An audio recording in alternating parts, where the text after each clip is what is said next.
Igbo ekene m gị onye ma na-ege m ntị n'ụbọchị nke tata ka mbụ wada Igbo epic blog. Biko ama m na ọtụtụ n'ime unu na-esonyelu m na this my channel mgbe gara aga.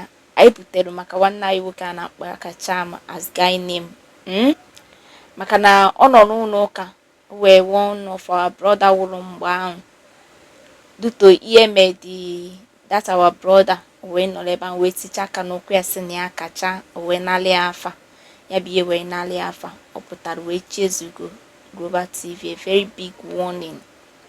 Not only that, no chia warning, no, a lot of things all this out in Ezeugo eji wee bịa yie biko mana biko ka hapụ gị ka nene this video ọ bụ na ị na-eche video biko echefukwana ka comment, share on notification gị ma subscribe on our channel na ọ bụ na subscribe be ya gazielu gị onye ma na-ege m ntị n'onu ka emesịa.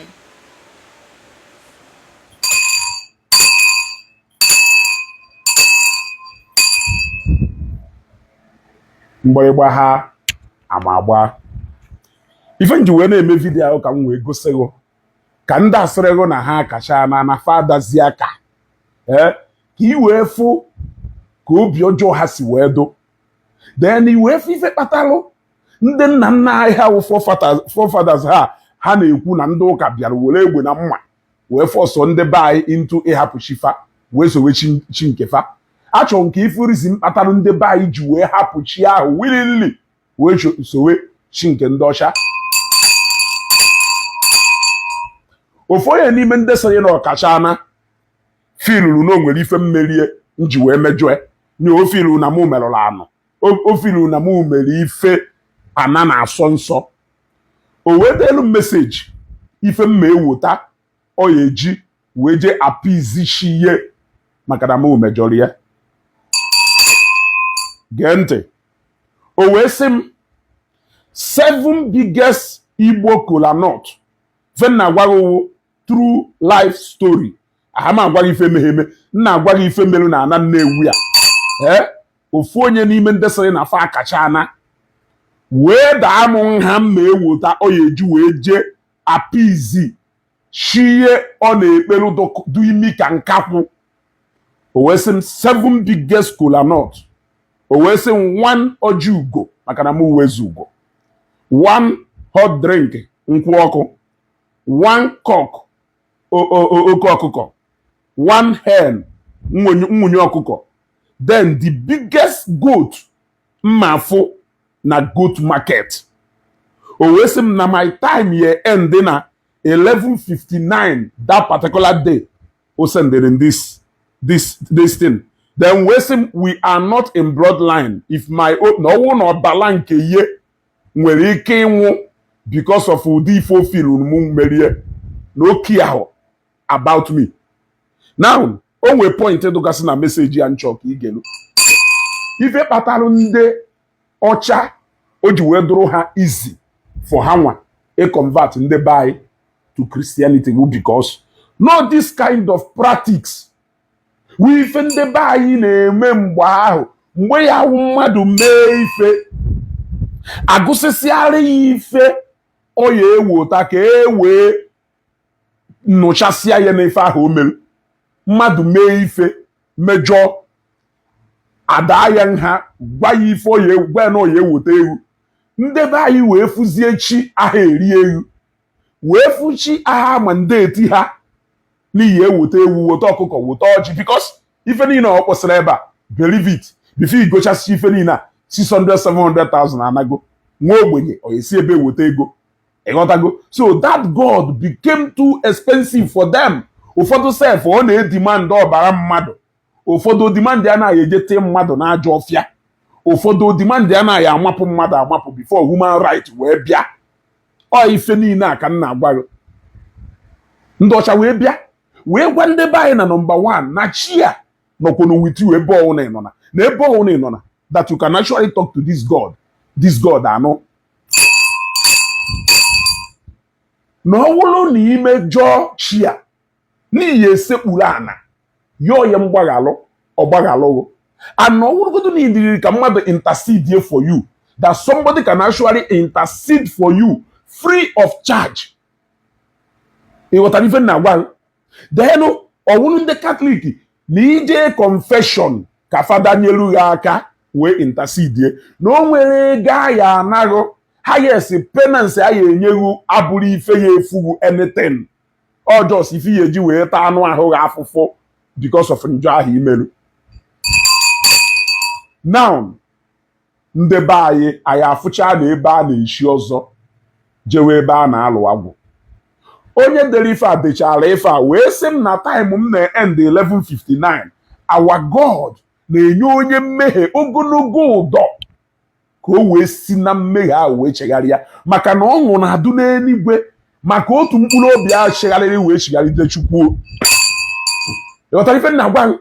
So their God, our ancestors na worship them do very brutal onwelo mercy, but our God is so merciful. Ọ na-enye onye mmehie ogologo ụdọ ka o si na mmehie wee pụọ. O wee gwa m sị m na ọ wụrụ na ọbala nke ya na nne mụrụ ya na nwere ike ịnwụ because of ife ofiru n'ife mmelu onye ka mụ nwanwụ n'oke ahụ. They don't have mercy. They don't have pity in them. Very wicked and ruthless people. And that is why you see them. They can no longer cope with the message of good moral, dignity, Christianity na uphold. Ha wee sị ka ha nachi ya n'ụzọ ịma n'iyi, n'ụzọ ndị nna nna ha jugolo ajụ, n'ụzọ ndị ancestors anyị jugolo ajụ, ka ha wee jee ebe a wee carry out their wickedness. Imagine na mmadụ sendere ụdị ife a n'ọnụ ụtụtụ wee sịgo na time owo kwụsịrị, meseji abatara around ebe 7 or 8 wee gwa na your time stops at 11:59. ị nwere ego inweghị ego jee zuo ohi ịmala etu ihe esi wee jee weta that money, jee weta that money na ọ chọghị ịma provided na iwetara ife a ka o wee jee pịanyụọ mmụọ ya adụ ka nkakwụ anya ka ife ọ ya emeghu ghara imeghu. Ifere ife na-ekwu na ndị be anyị enweghị onye fọsụrụ ha jewe ụka, na ha fụrụ ebe ha ya eje worship God without conditions, without anybody. Mgbe ekwukwasị pastor wu na ijelu chọọchị ya o wee demand their money from you before he or she can pray for you. Na onye a onye wayo, ife onye a na-agba, ife onye a gbafelu. So now ifuru ya clearly na chi ha na ndị be anyị kwụsịchara ewu ha niile. Ụfọdụ na-emegharịcha ewu ha eriwe mmadụ. Chukwu enweghị conscience. Our God is merciful God. Ọ nọ everywhere. Everybody will access to him except those okpoziri with special assignment. And then that okporo with special assignment ya wuzi ha sef na ata ifuru ka evangelist Ebuka Obido na 100 days ya. Ọ nya ajụ na ebuzi ihe ọ ekwu n'okwu. You cannot subject yourself to that kind of torture and the suffering. But nyanwa ji onwe wee chụ aja. Nyanwa na-atakwazi afụfụ ahụ. Ọ dọkwazie ka Christ bịakwaziri nke bụa on your behalf, just to make sure na eluigwe mepelu ka Chineke wee nụ ekpere without ndị niile jeru Zion na 100 days ya nke nso wee je. O nwere onye na-alụghị ego? O nwere onye sịrị ego na ị ga-akwụrịrị ụgwọ bifo ịba? O nwere onye sịrị na ị ga-akwụrịrị ego dị otu a mandatory before ikpere Chukwu Chineke ekpere? Even people eje ha nwere ike ịnọ n'ụlọ na-enene telivishọn nọrụkwa ebe ahụ na-enweta nzọpụta. O nwere ndị receive healings ha without even setting foot on a Zion ground. Ifuna how ruthless and wicked the father. Ifuru ya now chi ha nwere uchi adịka ume, nwere power. So na ụfọdụ nwere ike isi m Ezeugo kere ife reply onye a agwara ya na m enweghị ego a na-atị n'ime dustbin, na m enwere ego a na-atị n'ime ajọ ọfịa, na m enwere ego mme west na any nonsense anything. So ife nji agwa gị ife ahụ ndị na-asị na ndị be anyị na-live in total captivity.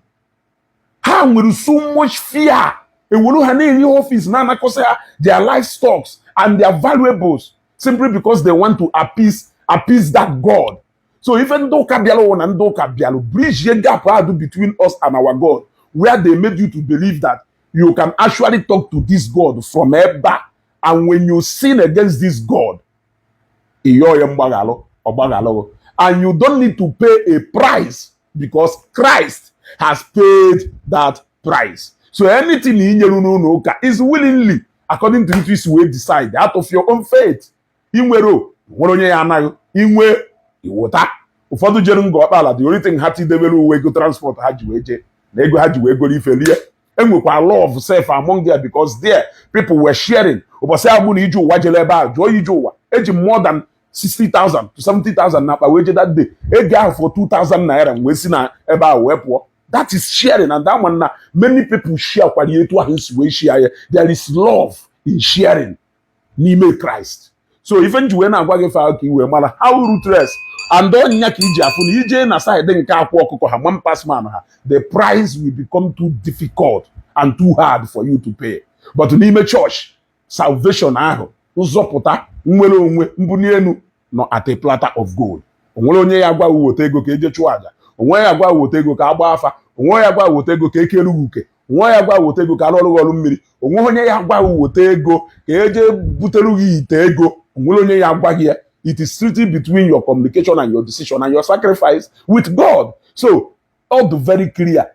Onwe onye andonya ka o ji eme ụfọdụ n'ime ha na-amatọsi aka n'oke ọgwụ a na mpịtịfa ha na-apịtịcha ha pịtịcha, they find out na ịkpụ alụ ahụ doro ha too expensive, they run to the church ebe salvation will free, ebe onye ọwụna do welcome and come as you are, ha eje ebe a je nwee n'ime ebe a ịghọtago. So ọ ka m wee gwa ndị ofu onye n'ime ndị sịrị na ha kacha na si wee damụ ha, but mụnwa wee Ezeugo ya were gote na ajọ ọfịa, very wicked people. Ọ ka ịma ka obi ha do. So onye ọ na-asịrị gị na ọkacha na gwe that message Bible na-akụzi, that message of leniency, forgiveness, tolerance, to live without sin, that message ihe eme onye a ka o nwee conscience nọ nya wife ha na-agbanahụ ọsọ. You got to go. So this is clearly a typical example of how the Ndosha Bialo Joka Biobo, that's where Togatan de Bai. Also, our people see a God that can give freely for the first time. A God that doesn't demand any sacrifice. A God that doesn't demand from them, but rather give to them. That is it. This is Ezeugo.